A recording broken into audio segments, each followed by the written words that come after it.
2 in the afternoon, March 1st, 2026.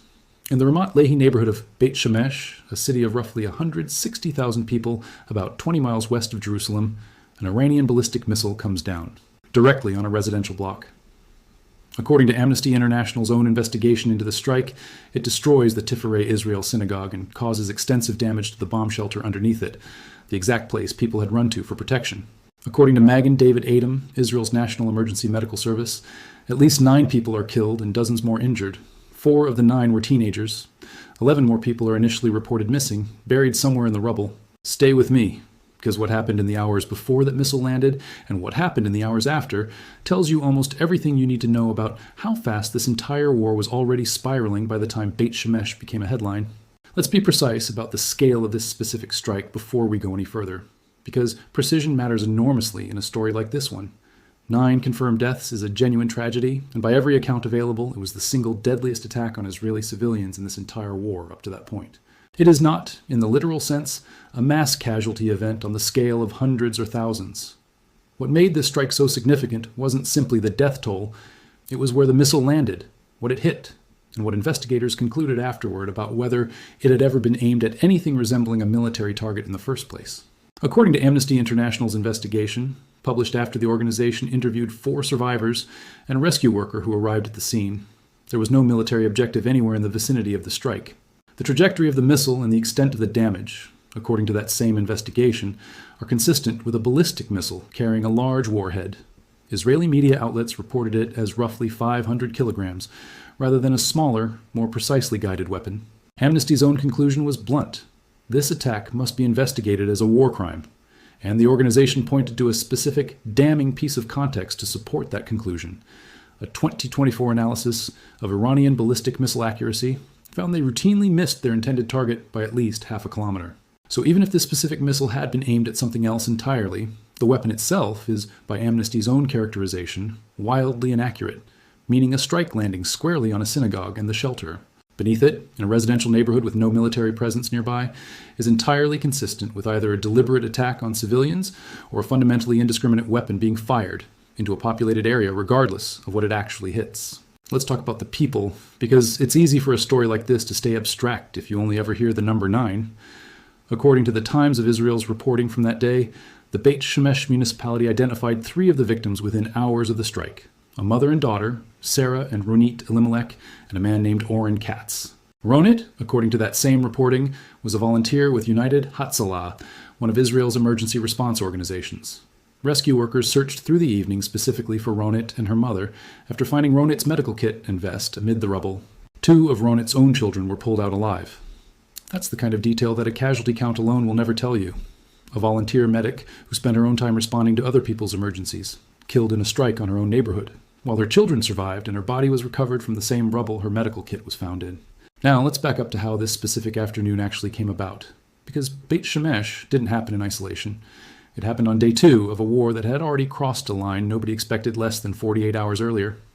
On February 28, 2026, the United States and Israel carried out coordinated strikes across Iran that, according to widespread reporting, killed Iran's supreme leader, Ayatollah Ali Khamenei, in a targeted strike on a compound in Tehran. According to NBC News live coverage from that period, President Trump framed the operation around the goal of regime change and warned in a public statement that America would avenge what he described as attacks against, in his words, basically civilization, promising what he called the most punishing blow against anyone who targeted the country in response. It's worth understanding exactly how Iran's response managed to get through Israel's defenses that day, because Israel's air defense network isn't a passive shield. It's an active layered system that intercepts the vast majority of what gets fired at it. According to Wikipedia's documentation of this specific strike, at least 2 interceptors were launched against the missile that ultimately hit Beit Shemesh, and it still scored a direct hit on the communal shelter. That detail matters, because it tells you this wasn't a case of Israeli defenses standing down or being caught by surprise. Even with interceptors actively fired at the incoming missile, it still got through. Iron Dome, David's Sling, and the Arrow system were all engaged that day across the country, according to that same broader war coverage, intercepting the large majority of the hundreds of projectiles Iran launched.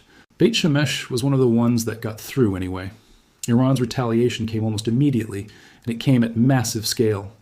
According to reporting from that same stretch of the war, Tehran entered this phase of the conflict with somewhere around 2,500 ballistic missiles in its arsenal, even after roughly half of a larger prior stockpile had reportedly been destroyed during an earlier round of fighting the previous year.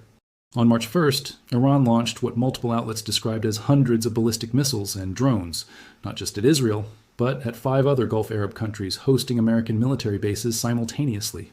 This wasn't a single retaliatory missile fired in anger. It was a coordinated multi-country barrage launched within a day of Khamenei's death, aimed at inflicting maximum simultaneous pressure across the entire region at once. And the rhetoric preceding that barrage was just as extreme as the barrage itself.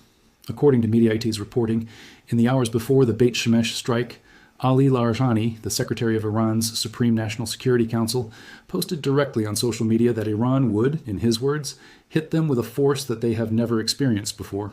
Trump's response, posted just after midnight that same night, was equally direct.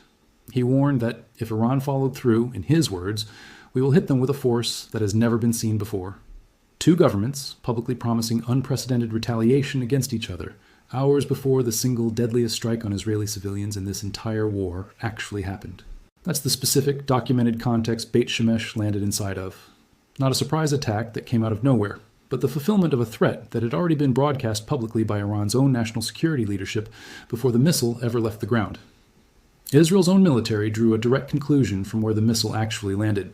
According to NBC News' on-the-ground reporting, an Israeli military search and rescue spokesperson at the scene said the strike was evidence that Iran was targeting civilians specifically, pointing out that there were no military bases or command centers anywhere in the vicinity of Beit Shemesh.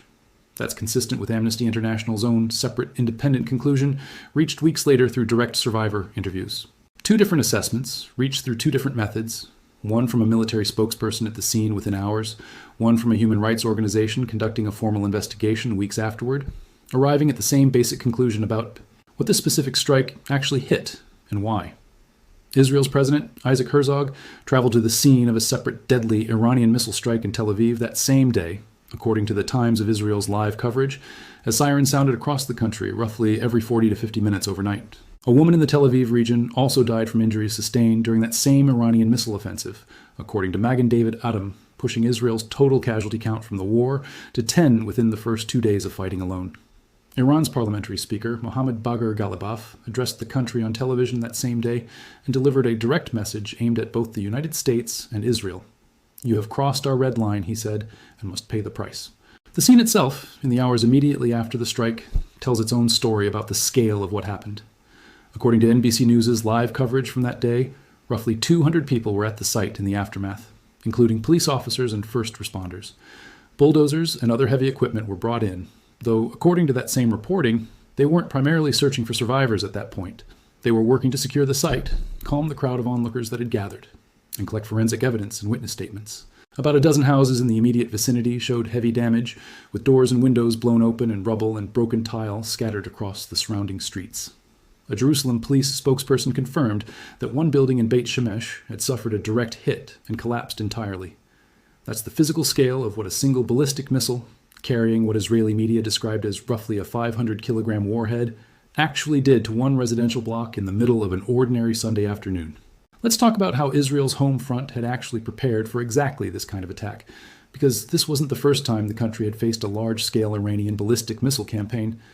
According to reporting from that period, Iran had entered this latest round of conflict with somewhere around 2,500 ballistic missiles, a stockpile already reduced from roughly 3,000 missiles and 400 launchers that Iran possessed as of June 2025, before an earlier round of fighting, sometimes referred to as the 12-Day War, destroyed close to half of that missile and launcher inventory.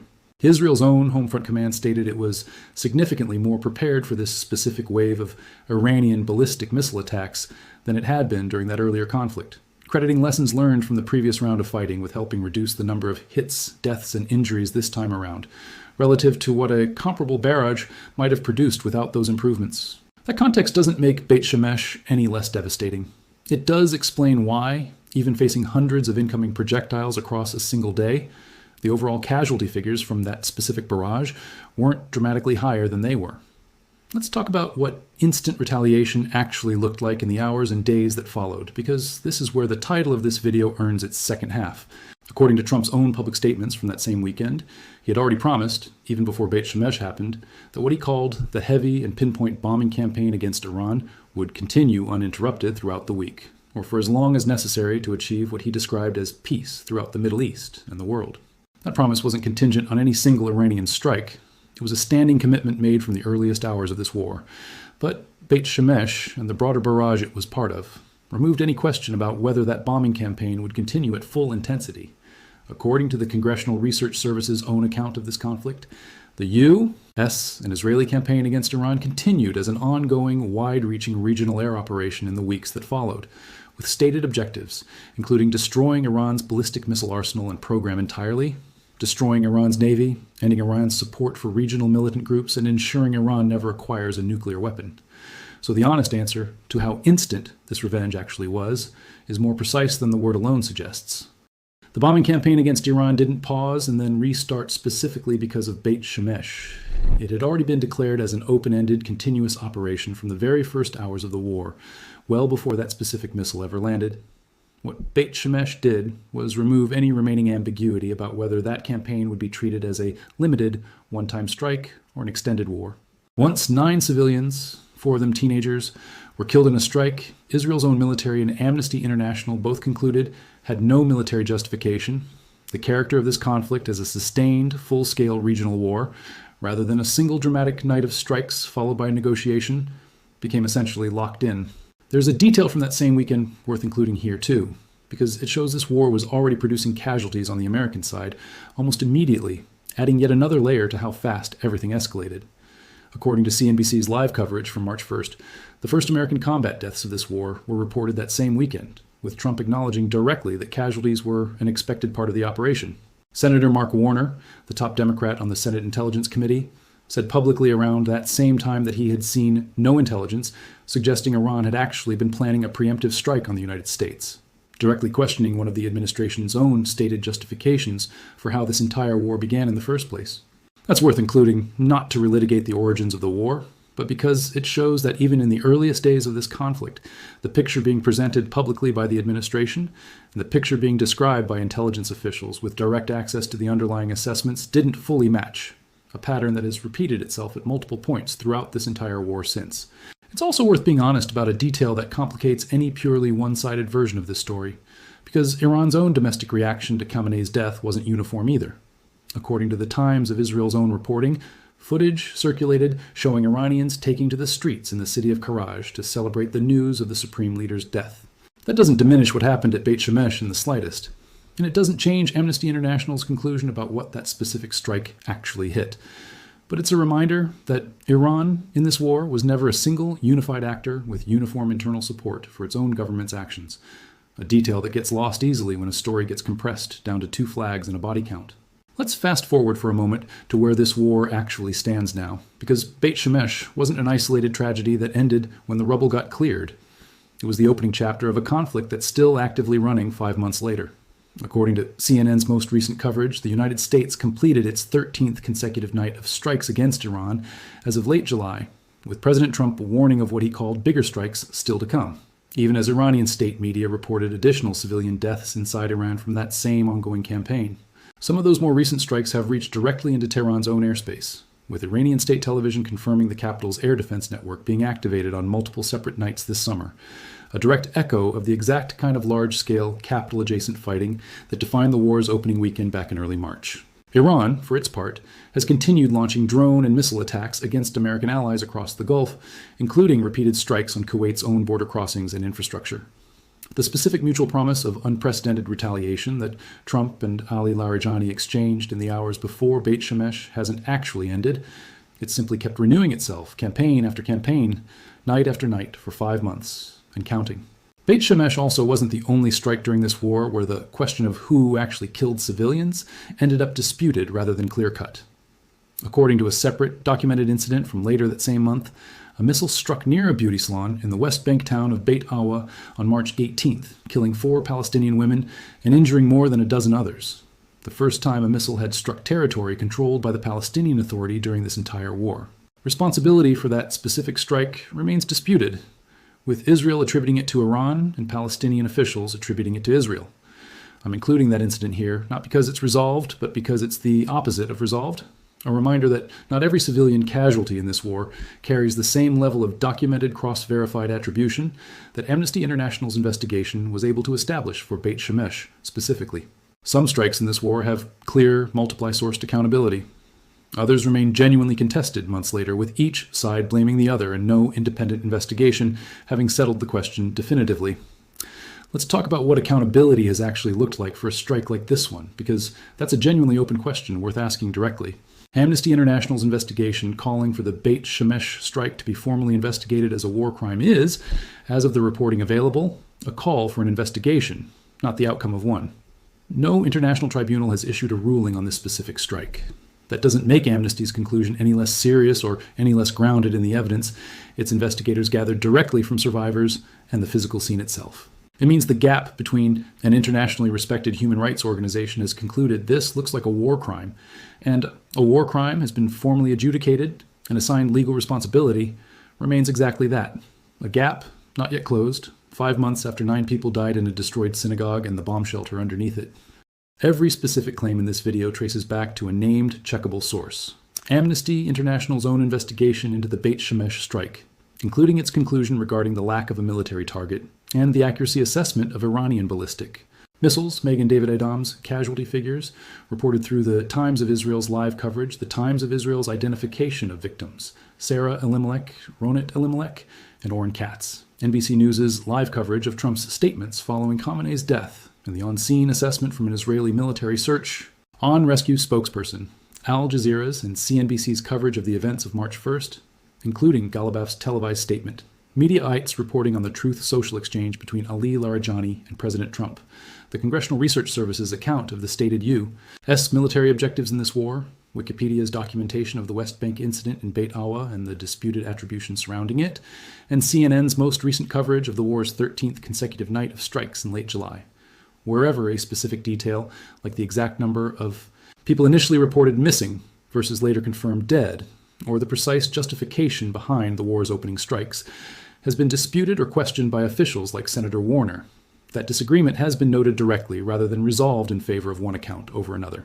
This pattern, a dramatic, absolute-sounding promise of retaliation, followed by a war that just keeps grinding on rather than delivering the single decisive blow that was promised, has actually repeated itself with other specific targets throughout this same conflict, which tells you something about how this particular war tends to unfold in practice. Karg Island, Iran's main oil export terminal, has been publicly threatened with seizure or destruction by Trump on at least 4 separate occasions since the war began, and each time, the actual military action that followed looked narrower than the threat itself. A fortified facility known as Pickaxe Mountain has been named as a likely target more than once without a confirmed strike, specifically on it materializing in the available reporting. Tehran itself has been named directly as eligible for strikes on its bridges and power plants under a threat issued in July, months after the war's opening weekend, without that specific threat, yet resulting in a confirmed strike on the capital under those exact terms. Beit Shemesh and the promise of instant, unprecedented revenge that surrounded it fits into that same broader pattern. An intense, absolute-sounding declaration at a single moment in time, followed by a war that has, in practice, unfolded as a long, grinding, repeatedly renewed campaign, rather than the singular, decisive event the rhetoric around it always seems to promise. It's worth pausing before we close on why a story like this one deserves more careful handling than a simple headline like "Iran mass kills civilians" can provide on its own. That phrase isn't wrong about the fact that Iranian missiles killed civilians. They did. And Amnesty International's own investigation supports the conclusion that at least one of those strikes had no legitimate military justification behind it whatsoever. But mass kills implies a scale and a randomness that doesn't quite match what the documented record actually shows. What happened at Beit Shemesh wasn't an indiscriminate mass casualty event in the way that phrase usually gets used. It was a single missile, striking a single residential block, killing 9 specific people whose names and stories are actually knowable, in a strike that investigators concluded had a discernible pattern behind it, even if that pattern amounted to targeting civilians rather than avoiding them. Precision in how you describe a tragedy like this one isn't about softening it. If anything, naming the 9 people who died, understanding exactly which synagogue and which shelter got hit, and reading Amnesty's actual technical findings about missile accuracy makes the reality of what happened considerably harder to look away from than a vague, inflated headline ever could. And the same standard has to apply to how we talk about what came after. Trump's revenge was instant and brutal captures something true about the tone and intensity of the rhetoric flying in both directions that weekend. The promises of unprecedented force, the continuous bombing campaign that never actually paused, but framing an ongoing 5-month regional war, one that has killed civilians on multiple sides and destroyed infrastructure across an entire region, as a single act of instant revenge, flattened something that was never actually a discrete, one-time act of retaliation into something that sounds finished, contained, and over. It wasn't contained. It still isn't. The bombing campaign Trump promised before Beit Shemesh happened is the same bombing campaign that completed its 13th consecutive night in late July, reaching Tehran's own capital airspace on multiple occasions since. Calling that instant revenge undersells just how long this specific promise of retaliation has actually stretched, and how many more names on both sides of this conflict have been added to the list since that first weekend in March. So here's what I'd leave you with. This war has produced an enormous number of headlines about strike counts, target lists, and military hardware. And it's easy, watching from a distance, to let all of that turn into an abstract accounting exercise. Beit Shemesh is the reminder that underneath every one of those counts are people like Ronit Elimelech, a volunteer medic who spent her time helping other people through emergencies, killed alongside her own mother in a strike that Israel's military and an international human rights organization both concluded had no military purpose behind it at all. The retaliation that followed wasn't a single dramatic act of instant revenge triggered by that one strike. It was the continuation of a bombing campaign that had already been promised as open-ended before Beit Shemesh ever happened. And that promise has now stretched across 5 months and counting, with no clear ending in sight for either side. What do you think actually brings a war like this one to a real close? A formal accounting for strikes like the one on Beit Shemesh? Or does the mutual promise of unprecedented retaliation just keep renewing itself indefinitely, the way it has for the past 5 months? Let me know what you think in the comments. I'll be back the moment there's a confirmed update on where this goes next. Stay safe, stay informed, and I'll see you in the next video.